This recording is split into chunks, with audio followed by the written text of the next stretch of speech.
G'day, this is Karim here on Does It Matter? Today I'm going to talk about a couple of ideas I've been playing with from different authors that I've been reading, and how I think when you put them together it shows a sort of speciological wide bias in the way that we almost universally tend to see ourselves relative to the universe. And as a result, each other. It has ramifications back down the hierarchy throughout civilization. So I guess I'll start with saying that, we've had ideologies and religious theologies going on for thousands and thousands of years. And probably in the last 150 years, we saw modern ideologies form. There were the riots and the protests in 1848 throughout Europe that frightened the living hell out of the remaining nobility and the elite classes. And though they were crushed in some cases rather brutally, these revolutions caused enormous reforms. The end of slavery in countries that had not yet banned slavery. They caused a civil war in the United States, to be honest. They were part of the motivation for it. Many migrants coming over from Europe over the previous 10 to 20 years and over the next 10 years were carrying the seeds of those kinds of revolutionary ideas. They inspired a massive socialist movement in the United States that grew very strong until not long after the Depression, but for quite a few decades there was a strong revolutionary fervour in the United States that took a number of different flavours, and it was spread across Europe. It seemed to spread across most of the Western world, and indeed into other parts of the world as well, if you include the communist revolutions that originated in Russia. Over time, markets, technology have created enough leisure and literacy for people to find a critical mass for new ideas, gather these new ideas together and bunch them together and form the genus of entirely new theories and ideologies. And we saw that happen over the last 150 years. And you get a mix nowadays that are still dominant. You've got really old ones like, some of the religions, and you've got new ones. You've got new ones like the patriarchy oppressing half the human race. Not entirely wrong, but certainly far from entirely true. It tends to look at history as a tapestry of oppression rather than a far more complex series of interactions. In the same way, it's simplistic in the same way that insubordination to divine will was the result of all human suffering. I mean, it's an entirely fictitious claim to begin with, and it's certainly simplistic. It ignores the interdynamic between randomness in nature and all the vicissitudes that go on between human societies and individuals as well. It simplifies a very complex mix for the satisfaction of the person formulating the idea and the people listening to the idea, because it feeds into their desire for simplicity and again the satisfaction of having a whole fait accompli, intellectually speaking. And that's lazy. It's lazy. You've got other ones like resistance to multi-general cyclic justice system, which is reincarnation in the Hindu caste system. Our bondage to scarcity and chained to inefficient markets, technological shortcomings, class privilege and the exploitation of the many by elites, control of production, control of technologies, bottlenecking, problems that still occur to some degree to this day, but they've been vastly improved upon. Just blind ignorance, belief in magics, belief in superstition, the resistance to reason. Just millennia where literacy itself for so many millennia was slave to locality, and the wider universe remained the province of dragons and mystery. The rule of might, the list goes on. And the interesting thing is that each one contains invaluable elements, sometimes many, of a greater truth. They're all attempts to take observations of reality and confer some kind of explanation for why what was observed. They're all imperfect, some far more than others. Some are entirely confabulations, the religious ones in particular, and the magical ones and paganistic ones. They're almost entirely confabulations to explain what we could see for real with a juxtaposed metaphysical world. Now, the purpose of this video is not to discuss whether this metaphysical world exists or not. We don't know. It seems unlikely. It is logical to rely on the inference of absence as the likelihood that, at least for now, it does not exist. I therefore do not include it in my reasoning. So don't get your knickers in a twist because I don't address it any further, or because I imply that someone's personal beliefs might be untrue. The point isn't that. So let's try and stick to that point.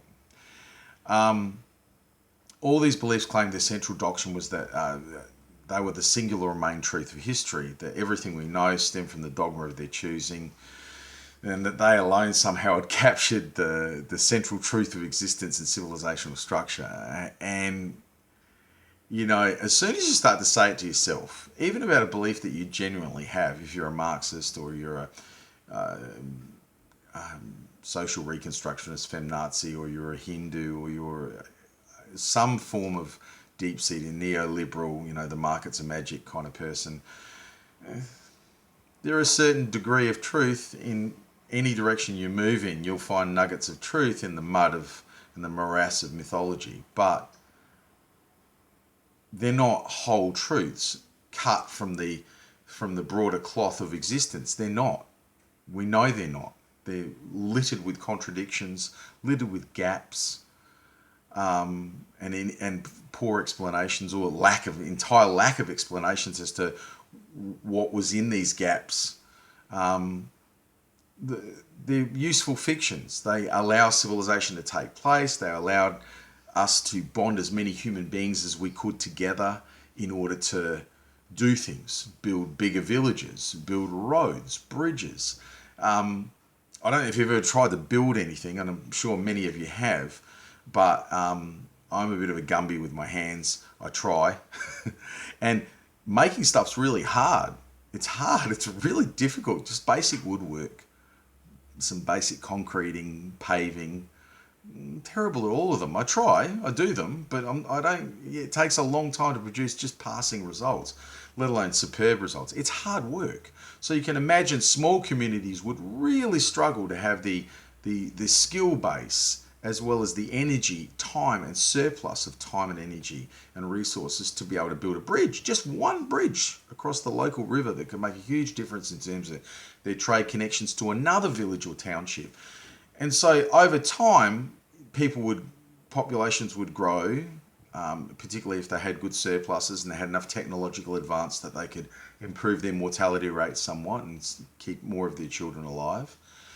And the town would grow towards that bridge, and closer to the other village. And eventually the villages would amalgamate and merge. And sometimes that would be done willingly and amorphously, organically. And sometimes it would be forced. One village would march its troops across the border and take the other one over. Okay, and it's a story of history. Again, don't want to get too derailed into the rights and wrongs thereof of that. That's an endless video, which is inherently interesting but pointless. It doesn't fulfill our task. So at some point, these groups get big enough to be able to increase the scale, economies of scale, of what they can achieve. And they use these fictions to do that. And I'm going to use 3 examples because there are so many, it's ridiculous. But these 3 ones seem to be big ones for me historically. Probably one of the earliest ones, from a civilizational point of view, forget hunter-gatherers, was the caste system. Caste system goes back to the earliest Hindu cities that date 4000 BC, Mahabharata being one of them. And the caste system was around back then to some degree in its or embryonic stage. And the caste system implied that people had multiple lives through reincarnation, and that everything you did in your previous life had bearing on the next life and the next life and so on. So you could advance your state up the social ladder life by life, from like being a bug to being eventually a bodhisvata, a divine embodied human being who would escape the wheel, the endless wheel of reincarnation, and go into nirvana and become a teacher, or come back and become a teacher, or simply enter nirvana with divine bliss. So the caste system was designed to encourage and incentivize people to improve themselves and thus their status for not only this life but the next life. You can see its value. You can see what it would be trying to achieve 4, 5, 6,000 years ago. You also have the exceedingly common concepts of divinity that cropped up alongside and after those things, where the concept of divine right, and that the authorities who spoke for that divinity, that God, that theism, that pantheon, whatever you were addressing or representing, they spoke with God's voice. The king spoke with God's voice. The Pope spoke with God's voice. Their servants spoke with the king's voice, the Pope's voice, and so on down the chain. And so this kept society aligned in a useful way. It maximized, force amplified the capacity of individuals in their thousands, tens of thousands, hundreds of thousands, eventually millions and tens of millions, to cooperate and to produce results that generally were better for everyone. Agreeably, throughout history, they've been invariably far better for the people at the top of that hierarchy of chain, moving from divine right down. Nonetheless, the crumbs were still plentiful, let's just say that, and they advanced civilization as a result. Now we get to the more modern era. One of the great fictions of modern era is equality. Equality doesn't actually exist. There's no such thing. It doesn't exist in any way at all. It has to be the most successful and wonderful fiction that we've invented to date. I am not equal to J.B.S. Haldane, who's a physicist and science fiction author. All right, he's probably a better author than I am, though I'm trying, and he's certainly a better physicist than I am. I barely passed first year university physics with help. So I'm not equal to him at all, and no matter how hard I strive, I never will be equal to him in physics. I've been practicing on my physics and my maths for decades. It's just not a strength for me. It's not the way my brain works. But I've learnt enough to be able to sort of move around science, which is one of my first loves. I'm not going to be an NBA player. I'm 6 foot and 110 kilos. I'm built for other things, okay? I'm good at those things, but I'm not good at being an NBA player. I'm not ever going to be a physicist. And it doesn't matter how hard I work, those things will not happen. And that is not social culturing, that is not nurturing, that is not environment. That is the very, very hard limit of biology. Intellectually, we are limited. Human beings are neuroplastic. Yes, you can make yourself somewhat smarter. Yes, you can make yourself a lot more intelligent in terms of crystallized intelligence. There's two forms of intelligence. There's fluid and crystal intelligence. And they can be improved. Fluid intelligence very marginally, crystal intelligence much more. Nonetheless, there are hard limits. Even your crystal intelligence, the things that you know, the library of associations you have that you can draw upon that vastly amplify your cognitive capacity, those things are dependent to some degree on how fast you can process it, how many connections you can draw from the information you're drawing from your crystal intelligence. Your fluid intelligence does that. And that is much more limited by your biology. IQ doesn't jump that much beyond a certain point, for most people anyway. So there are hard limits in terms of intelligence. There are hard limits in terms of physicality. We see it all the time. Look at the world champion in ping pong. okay, table tennis, or badminton, and compare them to a heavyweight MMA fighter champion like Stipe Miocic. All right, they don't even look like the same species. Okay, they don't look the same at all. Human beings, and that's not purely, again, training. Stipe was always 6'3" since he matured as a man. He's always been well over 100 kilos. He's always been an exceedingly powerful person.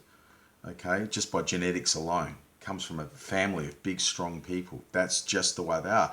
And these other people come from much more slightly built families. Their genes determine their size. And so biology is not included in the fiction of equality.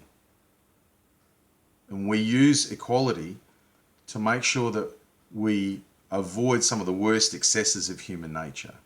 And because human potential is unknown. And because we are such a diverse species, I might not be equal to you in strength or intelligence, but I might be an incredibly artistic soul, and I can see and do things you can't do, as bright as you are or as strong as you are, because I have other attributes, and there are so many potential attributes that human beings have. So equality is an idea. It's an idea that we have allowed to permeate our society and our civilization because it mitigates the worst excesses of what we have witnessed throughout history in terms of divine right, caste systems, authoritarian systems, racial systems, slavery, so on and so on. And it allows people to rise to their unknown limits. Human potential is a deep sea. We don't know what its limits are until we explore it, and we don't know how wide we can go. Because as I've described in another video, you hit a hard limit here, shift sideways, and suddenly that hard limit in another area is no longer there, and you can keep moving. Okay? There are potentially millions of directions you can move in to bypass the hard limit you've encountered in one section of your life, in one attribute that you've been trying to develop. As a martial arts instructor and coach, this is a fundamental feature of coaching people. They will reach limits in certain areas, and you have to develop other areas around those limits in order to compensate. Not only in order to compensate, but present them as a much thornier, more hard to work problem for their opponents. Okay, complexity, organized complexity. It's the nature of civilization, and equality as an idea is incredibly useful. As an objective reality, it's crap. It doesn't exist. It's not true at all. We assign value on the basis of things other than objective reality. Civilization itself is largely built on subjective realities rather than objective ones. It's built on our agreements to treat each other in particular ways, rights and wrongs. So we've made a lot of assumptions about why we're all here now in the 21st century and how we all function. And these ideas shape the way we see ourselves. They shape the way that we see each other and the way we see the universe as a whole and our place in it. And to me, that's been very useful. We needed it. We had to have it. I'll be doing a whole other video on the functional necessity of things like slavery, as horrible as they were for many of my ancestors as well. Slavery, cruelty, the brutal pragmatism of various civilizations. If they hadn't happened in particular times and particular ways, we wouldn't be here. None of what we experience and delight in and benefit from would exist right now. The ladder of history is not a kind one. Evolution is not based on kindness. We human beings found very early in their development that kindness and cooperation were more beneficial than anything else, but they were not able to impose that strength of cooperation and kindness at all times. It simply wasn't possible. That's another video anyway. You got to watch me. I go on tangents. Now, the friction that we see now between these different ideological schools and theological schools has started to become friction between them and science. Religion's always had friction with science, and now we see ideology on both the left and the right clash with scientific realities. People tend to cherry pick the science that they like and want and ignore the aspects of it that they don't. that doesn't suit their particular ideological constructs. And to me, this highlights the core separation between our beliefs and reality, objective reality, and facts that we've discovered and been able to prove. Trying to look at this objectively and sort of get past this endless human propensity for bias. Like, we've got built-in bias that can be enormously difficult to see past. I have plenty of my own. But you have to if you want to see more. See perhaps a more accurate version of what you've previously believed. It's about improving the iterations of beliefs that we have and trying to pull them closer and closer and closer to actual reality. I'm not interested in living a deluded dream or a comfortable illusion. And if you are, then you won't find this video at all interesting, and you might even find it challenging. Switch it off or keep listening and see if we can challenge that paradigm. I propose that humanity has comfortably deceived itself into thinking that our struggles with each other, based on many of these fictions, are the greatest ones of history, and that our internal evolution and its litany of woes has blinded us to the greatest threat and treasure trove simultaneously: nature. Nature has made us the deadliest creatures on the planet, and the deadliest creatures we know of. And it certainly could have made worse species out there in the galaxy that we haven't encountered, thankfully, yet. So nature makes everything. It made us. We wiped out the megafauna. We wiped out every other hominid species on the planet.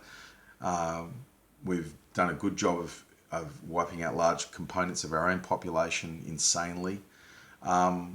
We're engaged in the largest extinction in millions of years right now of species because we're still short-sighted cave dwellers in some respects. But by far the greatest struggle that humans have ever had have been with nature rather than each other. Our struggles with each other are important. I'm not denigrating them, I'm not downgrading them. But more people have died of hunger due to nature, the vicissitudes and vagaries of nature. More people have died from the adversity experienced due to flooding, fire, disease. Malaria kills more people every year than everything else combined. It's killed more people than any other single cause of death in history. That's just malaria. That's one disease of many. You know, we had one tsunami recently, killed 250,000 people in a few moments. Earthquakes, floods, diseases, and the fact that nature made us, so we are a force of nature as well now. Technology and the technology we've created are all forces of nature. Nature is the enemy. Once you see that, you also understand that we're our own enemy because we're a part of nature. Nature creates elements of creativity and destruction, creation and destruction. In this, the Hindus had something right. And so long before race was an idea or gender was a concept that made any kind of meaningful construct for anyone, men and women of a variety of localities all battled disease, weather, earthquakes, floods, tsunamis, meteoric and cometary bombardments. They battled all kinds of animals and just mishaps, twisting their ankles 40 k's from their camp was death unless someone was there to help you. I mean, there's just so many ways to die, even now. And it took something else, not competition, believe it or not, my libertarian friends, okay? It wasn't competition that drove most of what pushed civilization together. There were strong elements of competition. Anyone who denies that is not reading history. But there was a stronger element by far, order of magnitude greater element, that has driven civilization forever. And it wasn't oppression and it wasn't competition. It was cooperation. Hunter-gatherer tribes before civilization had to cooperate to survive. And yet, as soon as civilization forms, Yes, there were some mechanisms for oppression that became force magnified at that point. Nonetheless, you cannot control hundreds and thousands of people in a village or township simply through oppression, simply through force. You can't control half the human race through force. You have to win their minds, hearts and minds. And those hearts and minds were won over and over again by a variety of different sociological, religious, and ideological structures. Okay, again, debating those is the content of 1,000 more videos, and though inherently interesting, I don't know how useful it is. So I'm trying to make videos that I think are useful. The people needed to live. They needed to eat. They needed to keep their children alive. They needed to hopefully see some improvement in their lives as time went by, and some hope for their children to continue along that trend. Progress as a concept in the modern sense has only been around since the Industrial Revolution, but progress in a broader sense has been around since the classical era at the very least, Bronze Age civilization. The idea that you could make things better for your children. So people needed each other, and that led them into conflict with other groups of people sometimes, but predominantly people needed each other in order to work together to carve out some semblance of happiness, some semblance of peace and tranquility in their universe, in their little piece of it anyway. And with natural disasters and diseases just absolutely trivializing their conflicts with each other and the losses from that. And I include World War II and World War One in that. Far more people died of disease and starvation in the 20th century by far than died in military conflict. Far more. Nature wins every goddamn time. Here's the beauty of this though. Nature gave us everything, including the brains we have, the adaptive circumstances that triggered our intelligence to become verbal, that allowed us to develop laryngeal structures that we could speak through and communicate through. It allowed different elements of the cerebral cortex to flourish so that we could create the bicameral mind and be able to reflect back on ourselves, that we could know that we were going to die, that we could be driven by those abstract fears and understandings to create something singularly unique in the annals of human history, which is civilization. We couldn't have done that without nature.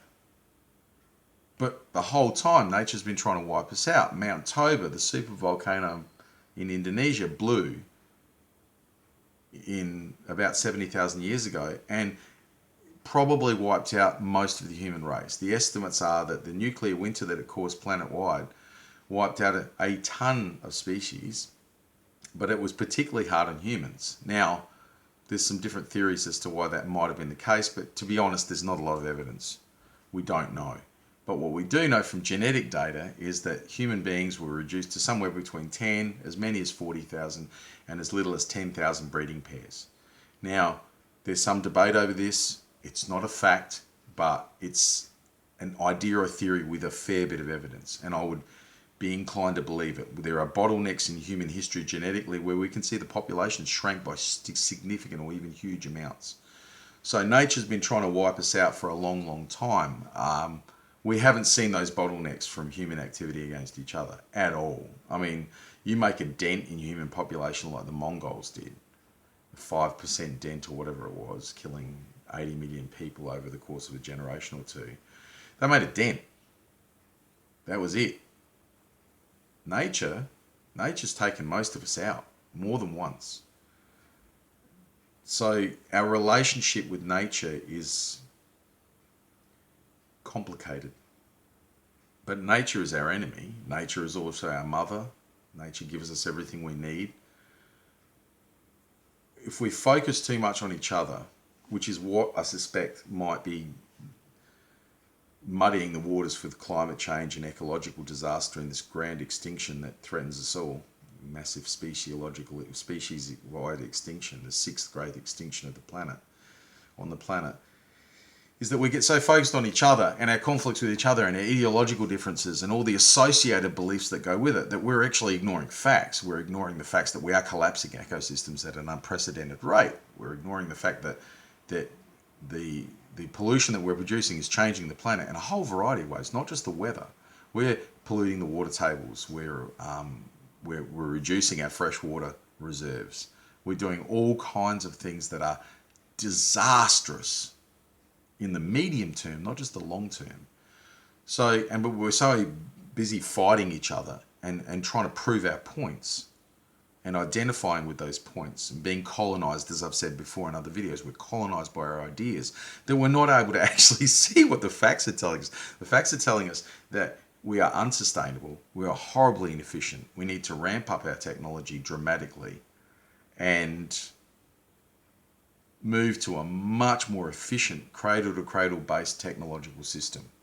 We need a combination of solutions to this problem. And solutions have always been produced not by gender wars, not by race wars, not by ideological wars, though they can sometimes help. There is an advancement in technology during some big, brutal wars, but it's often quite limited in particular directions only. And the costs can arguably balance up the benefits. But we've primarily advanced through cooperation. Women cooperated with men throughout most of history. Was there oppression? Absolutely. Okay? But the needs of their families and the incredible pressure that modern people have no concept of, that your food could run out in 2 months, that the hubby that's out there that might be a bit of a bully sometimes, he's also pulling the only back that can pull that plough. And if he breaks his back or injures himself, you're all going hungry, you might die. Complicated context, nuanced perspective. Now, I could go into it in a lot more detail, but anyone who can shake free of their bias is going to be able to see that history was complicated. People are complicated. And trying to reduce history and our perception and our explanations for history to these simplistic ideologies and religions is self-indulgence of the highest order. It is lazy thinking. And we are better than that. We are so much better than that. We can be anyway. Our cooperation throughout history, the fact that I'm sitting here with electricity, talking to you over the internet, the apparatus of the internet, and that I don't have to pull a plough anymore and break my already damaged back, is wonderful. It's awesome. And I'm eternally grateful for it. And it's something that we need to remember, because I think cooperation in the face of adversity